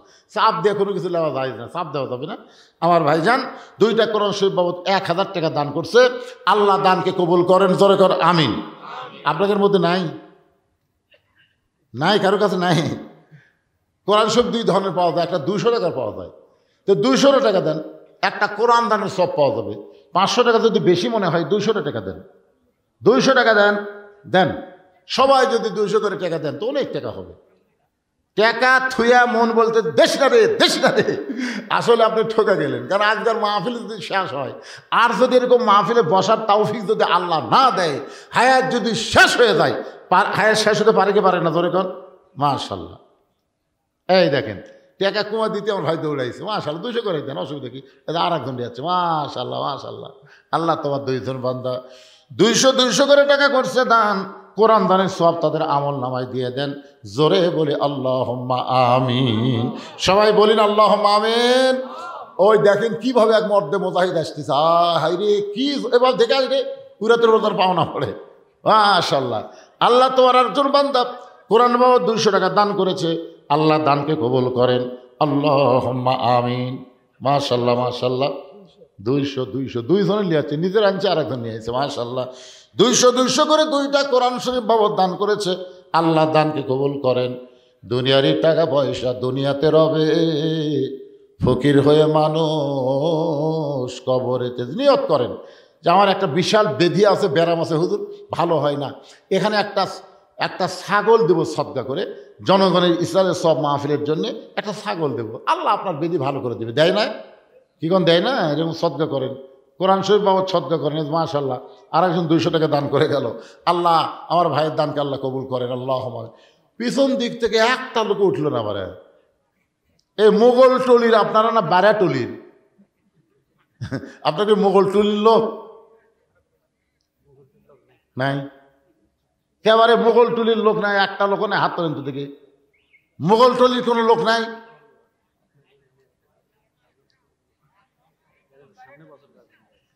হ্যাঁ,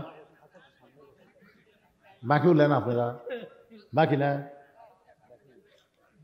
আচ্ছা ঠিক আছে, আগামী বছর এই মাহফিলের জন্যে একটা ছাগল, 2টা ছাগল এরকম যদি কেউ দেন, যে হুজুর আমি ছাগল টাগল দেবো না, 1000 টাকা দেবো, এখানে কাগজ কলম লেখা থাকবে, আমি আগামী বছর এইরকম তবারক পাক করতে যত হলুদ লাগবে সব হলুদ আমি একলাই দেবো হুজুর। এইরকম কোনো মরদ আছে যে যত লবণ লাগবে সব লবণ আমি একলাই দেবো, তাদের যদি 5 বস্তা লাগে অসুবিধা নেই? আছেন এরকম কেউ?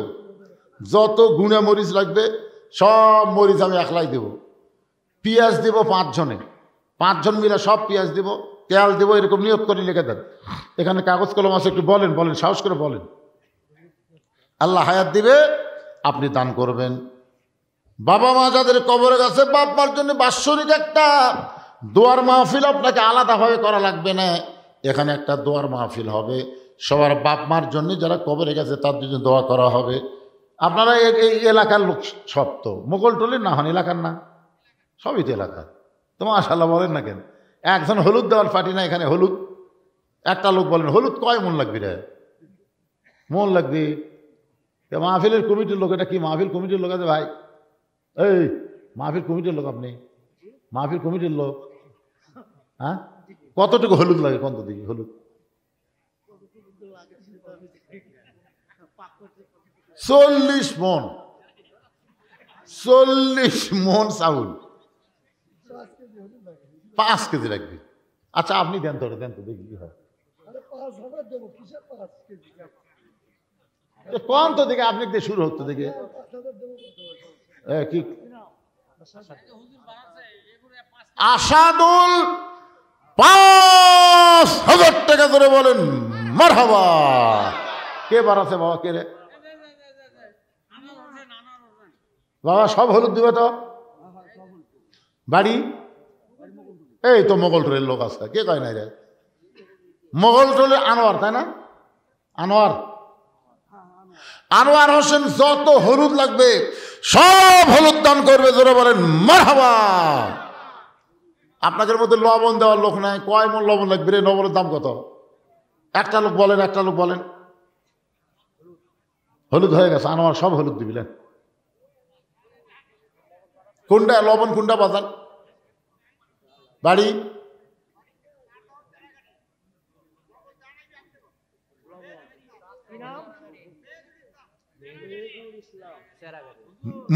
মেহেদুল ইসলাম সেরাগাড়ি, যা লবণ লাগবে সব লবণ ধরে বলেন মারহাবা।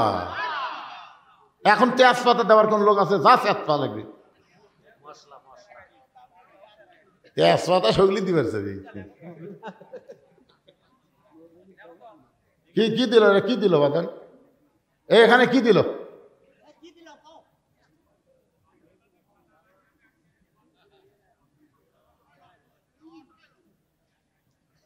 এখানে তেল লাগে, তেল। পেঁয়াজ দেন না কেন? 10 কেজি পেঁয়াজ দেওয়ার কেউ আছেন যে হুজুর আমি আগামী বছর মাহফিলে 10 কেজি পেঁয়াজ দিলাম? একজন আল্লাহর বান্দা বলেন 10 কেজি পেঁয়াজ। একজন বলেন, হাত তোলেন। আপনারা খাবেন না মানে পাকশিক করে সব একসাথে খেয়ে চলে যাবেন, অসুবিধা কি? বলেন। একটু জিকির করেন, লা ইলাহা ইল্লাল্লাহ, লা ইলাহা ইল্লাল্লাহ, লা ইলাহা ইল্লাল্লাহ, লা ইলাহা ইল্লাল্লাহ, লা ইলাহা ইল্লাল্লাহ, লা ইলাহা, লা ইলাহা ইল্লাল্লাহ মুহাম্মাদুর রাসূলুল্লাহ সাল্লাল্লাহু আলাইহি সাল্লাম। লবণ আনোয়ার দিছে হলুদ। পেঁয়াজ 10 কেজি দেওয়ার কেউ নাই। এভাবে হবে না। আপনারা কিভাবে চলান আল্লাহ ভালো জানে। এদের মাহফিল যে করতেছেন, এ কিভাবে টেকা তুলছেন এতগুলো? হ্যাঁ, কঠিন অবস্থা। কি দিবেন? কয় কেজি? এই লেখেন জাহিদুল ইসলাম, বাড়ি মোগলটলির জাহিদুল ইসলাম, 10 কেজি পেঁয়াজ জোরে বলেন মারহাবা। মন আপনাকে দিবার চায় না কেন? দিবার না চাওয়াই তো আখিরাতের প্রতি বিশ্বাস কম। যারা দিবেন সর্বসত্য ত্যাগ করে আল্লাহ আখিরাতে আপনাকে দিবে ভাইজান। অনেক মানুষ এখানে খাবে। এখানে 5টা দলের জন্য জান্নাত আশা করে, তার মধ্যে একটা দল হলো মুতাইমুল জাইয়ান, যারা ক্ষুধার থেকে অন্নদান করে আল্লাহর জান্নাত তাদের জন্য আশা করে থাকে।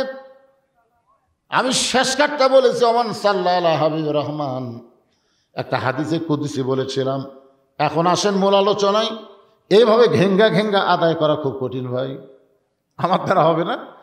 আপনারা কিভাবে করবেন আপনারা ভালো জানেন।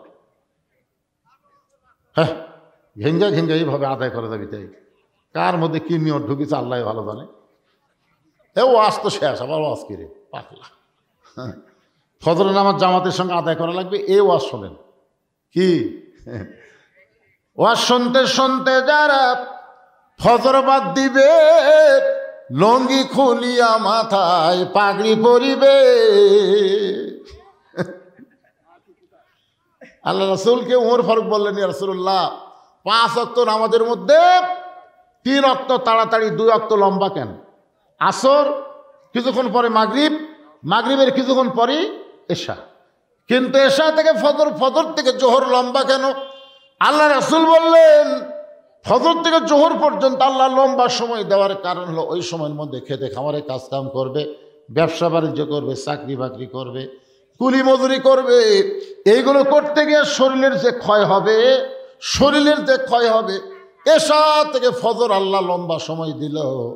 ওই লম্বা সময় ঘুম পারলে ওই দেহের ক্ষয়টা আল্লাহ ঘুমের মাধ্যমে পুরা করে দিবে। এই জন্য আল্লাহ বলেছেন, নাওমাকুম সুবাতা, ঘুম হলো জান্নাতের নিয়ামত। সুবহানাল্লাহ কন। এবারে এই ছোট্ট বাচ্চা, উনি আবার ভিডিও ম্যান হয়ে গেছে রে, কিরে বা। ওরস শব্দের অর্থ হলো ওরস, ওরস, এটা ঔরস থেকে ওরস। আমার কথা বুঝলেন? একজন আল্লাহর ওলির ছেলে, একজন এরকম করতে করতে ওনারা ওরসকে ফার্সি শব্দ বলা হয়েছে। ওরস মানে আল্লাহ আর বান্দার মধ্যে মিলন হওয়া। মিলন বোঝেন? এই মিলন মানে এখানে আল্লাহর অনেকগুলো বান্দা আসবে, এখানে আল্লাহ রহমতের ফেরেশতা আসবে, কোরআন হাদিস থেকে আলোচনা হবে, লাস্টে তাবারক হিসেবে কিছু পাবে। এর মাধ্যমে 1 কেজি 1 জগ পানির মধ্যে 1 মুষ্টা চিনি ঘন্টন দিলে ওই চিনি যেমন পানির মধ্যে বিলীন হয়ে যায়, শত চেষ্টা করলেও চিনিকে যেমন পানি থেকে আলাদা করা যায় না, খুঁজাও পাওয়া যায় না। জোরে কার কথা ঠিক কিনা? এখন ওইটা আগে যখন ছিল তখন সবাই বলতো চিনি পানি, পানি চিনি। আমার কথাই বুঝলেন? চিনি এই জায়গাতে আছে, এই জায়গাতে 1 জগ পানি আছে। আপনার কি বলবেন? 1 জগ পানি, 1/2 কেজি চিনি। কিন্তু চিনি আর পানি যখন একত্র হয়ে গেল, 2টা ঘন্টন মারলে ওইটা মুখে দেওয়ার পরে কেউ বলবে না পানি, কেউ বলবে না চিনি, কেউ বলবে পানি, কেউ বলবে পানি, কেউ বলবে না।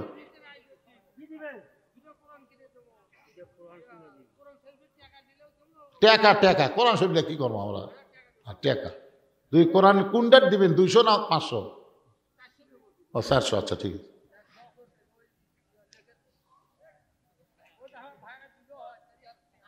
আচ্ছা ঠিক আছে বাবা, অসুবিধা নেই। কি বলবেন এখন? ওটা মুখে দেওয়ার পরে কেউ চিনি বলবি? কি বলবে? শরবত। কেউ পানিও বলবি না, চিনিও বলবি না, আলাদা একটা নাম হবে। তো আল্লাহ এবং বান্দা যখন ইবাদতের মধ্যে সামিল হয়ে যায়, তখন বান্দা আল্লাহ এমন একটা অবস্থায় পৌঁছে যায়, আল্লাহও থাকে না, বান্দাও থাকে না, আল্লাহ ওয়ালা হয়ে যায়। ধরে বলেন কি কথা কয় না? লোকটা বড় আল্লাহওয়ালা রে, ওর মধ্যে কি আছে? ওয়ালা আছে, আল্লাহ আছে, আছে না নাই? তো ওরসটা হলো ঠিক ফার্সি শব্দ, বা একে যা আরবিতে বলা হয় আল্লাহওয়ালা, আল্লাহর অত্যন্ত মোত্তাকি পরহেজগার বান্দাদের মিলন মালা। ধরে গেল সুবহানাল্লাহ। কিন্তু ঢোল তবলা যেটা এখানে লিখে দিল গতকাল নাকি হয়েছে, এইটা আপনারা বলেন এটা কি জায়েজ হবে? তাহলে এই না জায়েজে কাম যারা করতেছেন তারা তো চিন্তা করা লাগবে ভাই, জান যে আমাদের 33 পাসি, কিন্তু বাকি 33 হলো না। এই 33টা হলো ওয়ালা তামুতুন্না ইল্লা ওয়া আনতুম মুসলিমুন। রুহের জগতে আল্লাহ আমাদের পক্ষে ছিল, দুনিয়ার জগতে মুসলমানের ঘরে আল্লাহ কবুল করলো। মরার সময় মুসলমান হয়ে আমাদের মরতে হবে। মুসলমান হয়ে যদি মরতে পারি, এই যে 3 জন ওটা মারতেছে দৌড়, দেখছেন দেখতেছেন? জামাত দৌড়, মেলাত কি যেন একটা হতে যা। শোনেন ভাইজান, জোরহাত করে বলতেছি, একটা মেয়ে মানুষ সন্ধ্যার সময় মুরগির ঘোড়া দেখে, ঠিক মতো মুরগি উঠলো কিনা দেখে না? তখন দেখে কি দেখে না? একটা মেয়ে মানুষ সন্ধ্যার সময় মুরগি দেখে, ঠিক মতো উঠলো কিনা দেখে না? সন্ধ্যার সময় একটা মরদ মানুষ সন্ধ্যার সময় গোয়াল ঘরে গরু ছাগল উঠলো কিনা এটা কখন থেকে? কথা কয় না, কখন থেকে? তাহলে আপনি কত বড় চালাক, মুরগি হাঁসকে ভালোবাসেন মা, সন্ধ্যার সময় খোঁজ করেন। আপনি কত বড় ভালো মানুষ, গরু ছাগল সন্ধ্যার সময় খোঁজ করেন। আপনার আগেরা যে এত রাত্রি ঘুরতেছে এরকে খোঁজ করেন না কে? কি এ যারা ঘুরতেছে এরা কি মানুষ আছে? আর আইডিয়া হয়ে গেছে আমার এলাকার এক আইডিয়া, হঠাৎ দড়ি ছিঁড়ছে ভাই, দড়ি ছিঁড়া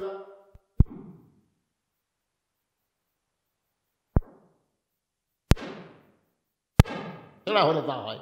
এই এখন এই কিশোর বাচ্চার থেকে যুবক যারা হচ্ছে একই অবস্থা, খালি দৌড়ে দৌড়ি, চিল্লা চিল্লি, ফাল্লা ফাল্লি।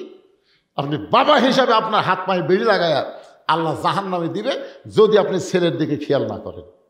লাইলাতুল মেরাজে নবী জান্নাতে গেল, যাদের কতগুলো বাবা হাউমাউ করে কাঁদতেছে। জিবরাইল, জান্নাতের মধ্যে বাবারা কাঁদতেছে, বলে ইয়া রাসূলুল্লাহ যা হবে আল্লাহ আপনাকে আগাম দেখানোর জন্যই লাইলাতুল মেরাজ, জোরে কোন সুবহানাল্লাহ। নবী জাহান্নামে গেলেন, দেখেন কতগুলো বাবা মুস্কি মুস্কি হাসতেছে। নবী বলে জিবরাইল জাহান্নামের মধ্যে হাসতেছে, জান্নাতের মধ্যে কাঁদতেছে, কারণ কি? ফেরেশতা জিবরাইল বলে আল্লাহ এই সকল বাবা নিজের পাপের কারণে জাহান্নামে হবে, কিন্তু ওয়ালাদুন সালেহুন, এদের নেককার সন্তান সব সময় 5 ওয়াক্ত নামাজ পড়ে আল্লাহর কাছে কান্দে আর বলে রব্বির হামহুমা কামা রব্বায়ানি সগীরা। আল্লাহ আমার বাবা পাপী হয়ে কবরে গেছে, আমি সন্তান হয়ে দোয়া করি আল্লাহ আমার বাবাকে তুমি মাফ করে দাও।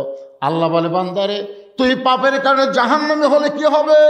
তোর নেককার সন্তান তোর জন্য দোয়া করার কারণে একটা নেকি তোর আমল নামার মধ্যে প্রতিদিন ঢুকতেছে। এই আমল নামার মধ্যে প্রতিনিয়ত নেকি ঢোকার কারণে অচিরে আমি আল্লাহ তোরে জান্নাত দিয়া দিব। এই জন্য বাবারা মুসকি মুসকি হাসতেছে, কেন? সন্তানের উসিলে আল্লাহ তাদেরকে আবার কি দিবি? জান্নাত দিবি। আর জাহান্নামের মধ্যে জান্নাতের মধ্যে কাঁদতেছে ওই সকল বাবারা নিজের নেক আমলের কারণে জান্নাতি হবে, কিন্তু সন্তানগুলা খারাপ হওয়ার কারণে, সন্তানগুলা খারাপ। মেলাত ঘরে কোরআনের মাহফিল আসে না, আজান দিলে লেপের মধ্যে 2.5 হাত হয়, আগে আসলো 3 হাত, ফজর আজান শোনা হচ্ছে 2.5 হাত। এরকম আইডিয়া আসে না? নাই কথা কন না কেন? এটা 2.5 হাত হয়ে গেছে, ল্যাপ টান্দা দেখে ল্যাপের তলার সাইজ, সকালবেলা সাইড থেকে কুত্তার সাইজ একই সাইজ। আল্লাহ কে রে, এই তুই ভালো আমল করে জান্নাতে হলি, কিন্তু তোর বেটা, তোর মেয়ে হাইল করে কিলকিল করে ঘুরতেছে, তোর সন্তান খারাপ হওয়ার কারণে আর পাপের একটা অংশ তোর আমলের মধ্যে ঢুকতেছে। অচিরে আমি আল্লাহ তোকে জান্নাত থেকে জাহান্নাম দেব। এখন আপনি বাবারা কি করবেন? আপনার ছেলে মেয়ের দিকে আপনার খেয়াল করার দরকার আছে না নাই? জোরে কেন আছে না নাই? ভাইজান আছে। সবাই মনোযোগ দিয়ে শুনবেন। কো আনফুসাকুম আহলিকুম নার, জাহান্নামের আগুন থেকে বাঁচতে গেলে একলা বাঁচলে হবে না, আহাল পরিবার নিয়ে আমাদেরকে বাঁচতে হবে। আল্লাহ পাক আমাদের সকলকে কবুল করুক। সকলে বলে আল্লাহুম্মা আমিন। আস্তাগফিরুল্লাহ আল্লাযী লা ইলাহা ইল্লা হুয়াল হাইয়ুল কাইয়্যুম ওয়া আতুবু ইলাইহি লা হাওলা ওয়া লা কুওয়াতা ইল্লা বিল্লাহিল আলিয়্যিল আযীম। আল্লাহুম্মা আমিন। আল্লাহুম্মা আনতাস সালাম ওয়া মিনকাস সালাম তাবারাকতা ইয়া যাল জালালি ওয়াল ইকরাম। আয় আল্লাহ তাআলা, রাত প্রায় 1টা বাজতেছে, দীর্ঘ সময় পর্যন্ত আজকে তোমার আল্লাহর ওলির আশিকানদের মাহফিলে, ওরস মাহফিলে, তাফসীরুল কোরআন মাহফিলে আমি যে আলোচনা করেছি, আল্লাহ মেহেরবানি করে সবাইকে বুঝ মোতাবেক আমল করার তৌফিক দিয়ে দাও। যদি কোনো ত্রুটি হয়, ভুল হয়, মাফ করে দাও। জাহাদিয়া মঞ্জুর করেন। সোনার মদিনায় নবী পাকের রওজা মোবারকে কবুল করে নাও। তামাম আম্বিয়ায়ে কেরাম, আসহাবে কেরাম, তাবিঈন কেরাম, তাবিঈন কেরাম, তাম পৃথিবীর মাটির নিচে যত মুমিন মুমিন আছে আল্লাহ সকলের আরওয়াহ ফরহাদিয়া কবুল করো। আমরা যারা হাত তুলেছি, আমাদের জনম দুঃখনে মা বাবা যাদের কবরে গেছে, আল্লাহ মেহেরবানি করে মা বাবার কবরকে জান্নাতের টুকরা বানায় দাও। আমাদের দাদা দাদি, নানা নানি, আত্মীয় স্বজন, শ্বশুর শাশুড়ি যাদের কবরে গেছে, কবরবাসীদের মাফ করে দাও। আল্লাহ শাহাদাওয়ানের রুহু মোবারকে হাদিয়া কবুল করো। প্রত্যেক বছর কষ্ট করে মেহনত করে এত সুন্দর আয়োজন যারা করতেছে, এই মোগল টুলির উপরে রহমত বরকতের দরজা খুলে দাও। প্রত্যেক বছর এমন করে একটা জান্নাতের বাগান যেন লাগাতে পারে, এমন ইমানি শক্তিদেরকে দান করে দাও আল্লাহ। আল্লাহ রিপন সহ অনেকে আজকের মাহফিলে কষ্ট করতেছে, আজকের মাহফিলের সম্মানিত সভাপতি, আজকের মাহফিল পরিচালনা, আজকের এই মাহফিলের অতিথিবৃন্দ, আজকের মাহফিলের আলেম ওলামা হাফেজকারী, আজকের এই মাহফিলে হাজী সাহেব, আজকের মাহফিল ইমাম মুয়াজ্জিন, আজকের মাহফিলের মুরব্বী, যুবক, কচি কাঁচা, পর্দার অন্তরের মা বোনেরা, আল্লাহ সকলকেই জান্নাতি কবুল করো। কে কোন নিয়তে হাত তুলেছে আল্লাহ সকলের নেক নিয়তে কাছে আল্লাহ তুমি কবুল করো। সুবহান রাব্বিকা রাব্বিল ইজ্জাতি আম্মা ইয়াসিফুন ওয়াস সালামুন আলাল মুরসালিন আলহামদুলিল্লাহি রাব্বিল আলামিন। ওয়াজাল আখিরাতি কালিমাতুন ইনদাল মাউতি। সকলে পড়েন লা ইলাহা ইল্লাল্লাহু মুহাম্মাদুর রাসূলুল্লাহ সাল্লাল্লাহু আলাইহি সাল্লাম। আসসালামু আলাইকুম।